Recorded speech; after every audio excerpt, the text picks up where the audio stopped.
चरित्रहीन स्त्री के क्या लक्षण हैं जो लोगों को नहीं पता है? ये सवाल बहुत ही जरूरी है क्योंकि एक सही तौर पर दिया गया जवाब बचपन से दी गई धारणाओं से आपको मुक्त कर सकता है। तो एक कहानी से शुरू करते हैं। पुराने जमाने की बात है जब गुरुकुल हुआ करते थे। एक 10 साल का बच्चा था जिसका नाम था सत्यम। सत्यम अपनी माँ के प्रति बहुत अहोभाव और प्रेम रखता था। केवल सत्यम और माँ, दो ही लोग अपनी कुटिया में रहते थे। सत्यम प्रज्ञान था और उसके मन में एक श्रेष्ठ गुरुकुल से पढ़ने की बहुत इच्छा थी।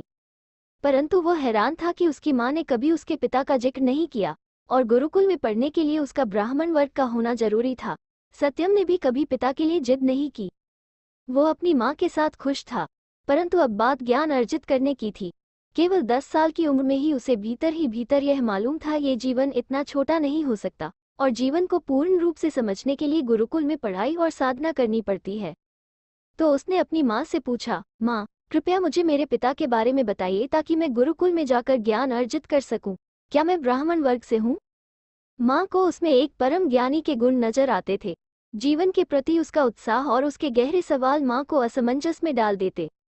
माँ ने उसे कहा, सत्यम, आज मैं तुम्हें तुम्हारे पिता का पूर्ण सच कहती हूँ। इसके आगे तुम्हें देखना है कि क्या कोई गुरुकुल तुम्हें अपनाता है। आज तो हमारे पास छोटी कुटिया और खाना उगाने के लिए मैदान है, परंतु कई साल पहले मेरे परिवार में कोई भी कमाने वाला नहीं था और माँ और बाप बहुत बूढ़े हो गए थे। जब बात मृत्यु पर आ गई और कोई भी उपाय ना रहा तो मैंने इस शरीर का उपयोग कर कमाई की और भोजन अर्जित किया। मैं कई पुरुषों के साथ रही। तुम्हारे पिता सत्य में कौन है यह मुझे भी नहीं मालूम।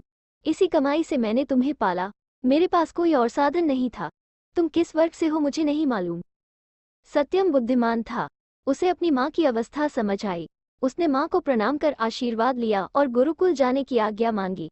माँ के पास और कोई भी नहीं था, बस एक ही सहारा था, परंतु फिर भी उसे प्रेम सहित रवाना किया। सत्यम कई गुरुकुल में गया जहाँ उसे भर्ती नहीं किया गया। उसने माँ द्वारा बताई गई बात नहीं छुपाई। अंत में वो भारत के सर्वश्रेष्ठ गुरुकुल में गया और वहाँ गुरु से शिक्षा की प्रार्थना की। गुरु ने पूछा कि क्या ब्राह्मण अथवा क्षत्रिय वर्ग से हो। इस पर सत्यम ने अपनी पूर्ण जीवन गाथा कह डाली। यह कोई आम गुरु नहीं थे। उन्होंने उसके भीतर की जलती परम ज्ञान अर्जित करने की ज्वाला को देखा। उसके कटु सत्य को सरल भाषा में व्यक्त करने से प्रभावित हुए। उन्होंने उसे अपना शिष्य बना लिया।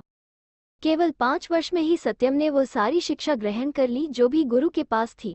उसकी ख्याति चारों ओर फैल गई। गुरु की सेवा करता रहा और परम ज्ञान को उपलब्ध हुआ। उसकी माँ भी उसके पास एक कुटिया में ही रहने लगी। सत्यम ने कभी भी अपनी माँ को कोई अपराध भाव नहीं दिया। सत्यम की माँ इतनी प्रज्ञान थी कि वह अपने पुत्र को समझ सके और अपने जीवन का कटु सत्य पुत्र को कहे। कुछ वर्ष बीतने पर उसके गुरु ने उसको अपने ही गुरुकुल में अगला गुरु घोषित कर दिया। अब आप ऊपर कहानी में माँ को क्या चरित्रहीन कहेंगे?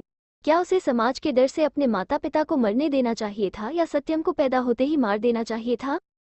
स्त्री के लक्षणों की चर्चा से पहले आपको ये समझना होगा कि आप चरित्र किसे कहते हैं। तो आइए जानते हैं भारत में प्रचलित चरित्रवान स्त्री के कुछ उदाहरण। 1. बड़े बूढ़ों के पैर छूती है और उनकी सेवा करती है। 2. समाज के अनुसार जीवन व्यतीत करती है। 3. पति की सेवा करती है। 4. स्वादिष्ट भोजन बनाती है। 5. पुराने रीति रिवाजों और प्रथाओं का पालन करती है। 6. परिवार के अनुसार कपड़े पहनती है, शरीर को ढकती है। 7. पूरा जीवन बच्चों और पति की सेवा में व्यतीत करती है। 8. समाज द्वारा निर्धारित दायरे में रहती है और दूसरी स्त्रियों को भी उसी दायरे में रहने की हिदायत देती है। अब अगर किसी दूसरे मुल्क जैसे अमेरिका की बात करें तो चरित्रवान स्त्री के लक्षण कुछ ऐसे होंगे। 1. स्वयं कमाती है और अपने करियर के प्रति निष्ठावान है। 2. अपने जीवन के लिए दूसरे पर निर्भर नहीं है। 3. जीवन में अपने लिए स्वयं संकल्प और फैसले कर सकती है।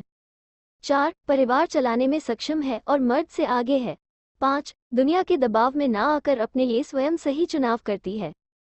6. वहाँ कपड़ों से स्त्री चरित्र नहीं जोड़ा जाता, इत्यादि। तो ऊपर दिए गए उदाहरणों से आपको ये समझना होगा कि आपके मन पर बचपन से थोपी गई धारणाएं ही किसी दूसरे को चरित्रहीन या चरित्रवान बनाती हैं। इसीलिए चरित्र की परिभाषा स्थिति, वक्त और जगह के अनुसार बदल जाती है।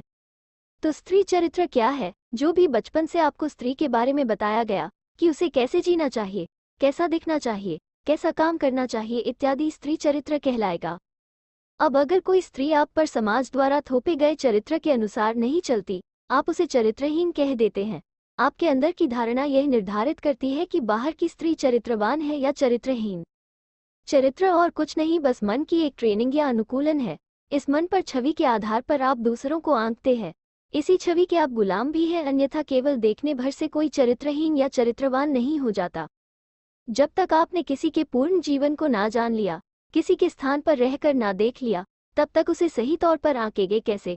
मैं तो यही कहूंगा कि स्वयं पर काम करें, गुलामी से ऊपर उठे और दूसरों को चरित्रहीनता और चरित्रवानता की नज़र से देखना छोड़े।